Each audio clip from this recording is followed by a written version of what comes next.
billion budget deficit this year, building to $1 trillion by 2020. As ranking member of the House Budget Committee, Congressman John Yarmuth of Kentucky is one of those responsible for how our government spends our money. And we welcome Congressman Yarmuth back to Bloomberg today, coming to us today from Capitol Hill. So welcome, Congressman Yarmuth. And let me ask you the most direct question. You're a ranking member, very important job of the Budget Committee. Does Paul Ryan stepping aside make it more likely you're going to get even a more important job as chairman come the next Congress?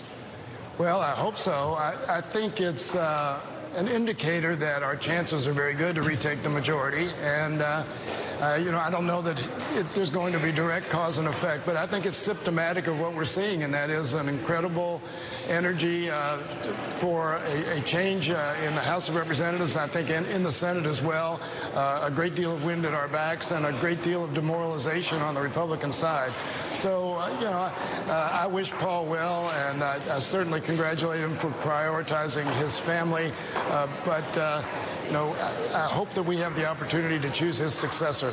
So, Congressman, we just had the opportunity to speak with one of your colleagues from the other side of the aisle, Chris Collins, and we asked him the same question. He said, oh, no, it has nothing to do with what happens in the House because they're all individual races, district by district. Why is he wrong?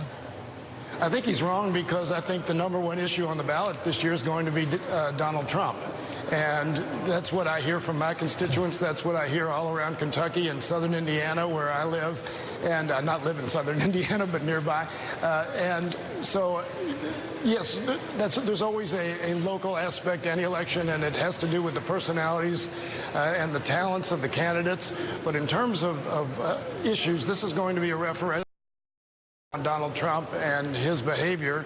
And so I think there's going to be much more of a national tint to this election than normally. Talking about President Trump, his administration is planning to ask Congress for cuts in domestic programs that were passed by the spending bill. A rescission request could pass with a simple majority. Do you believe that it could be something that could happen, and what would Democrats do about it? Well, obviously in the House, Republicans have more votes. So if they wanted to do that, they could do it. I know a lot of Republicans are very reluctant to do it because we crafted a very thoughtful, compromise spending proposal, and we Democrats, I didn't vote for it, but we Democrats provided enough votes to get it over the finish line. We have to pass another spending bill by September 30th or the government shuts down. If they renege on this deal, then you're not going to get much help from Democrats in the fall, and Republicans would then be responsible for shutting the government down just a few weeks before the election. I don't think they want that on their resume. And today we had the vote on the balanced budget amendment after a major tax cut and also that $1.3 trillion spending bill. What was the significance of this vote?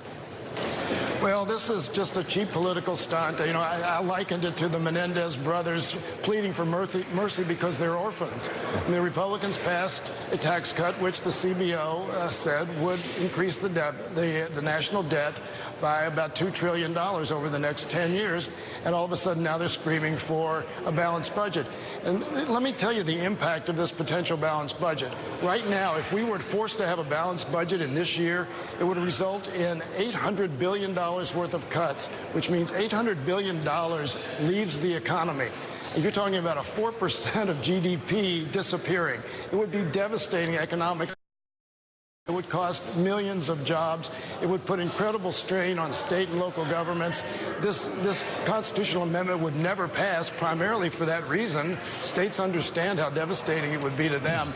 So, you know, all they're trying to do is cover their rear ends because they feel very, very on the defensive about passing a massive tax cut, mostly for the wealthiest Americans and corporations, and trying to defend that when it's going to ramp the deficit up. That might be a cheap political stunt, but what's not cheap is the budget. And we do have some very serious deficits we're facing. If you were to take over as chairman, let's go back to that possibility. Would you put it as a priority to address the growing deficit in this country, and what would you do about it? We absolutely have to. You know, we've been saying for years, I've been on the Budget Committee now for almost 10 years, and we've been saying there are ways to get at this. I mean, there's $1 trillion a year in tax expenditures in the budget. A lot of them don't provide any societal benefit. We've got a lot of structural issues in the healthcare system that we could address that would dramatically lower costs of healthcare. Taking on prescription drug prices, for one. We tried to do that when we were in the majority, actually allowing Medicare to negotiate prices with the drug companies. They're not by law allowed to do that. So, you know, you can look at it two ways. You can say that we can just cut, but we can also make some very fundamental policy decisions that could have a very positive impact on the deficit.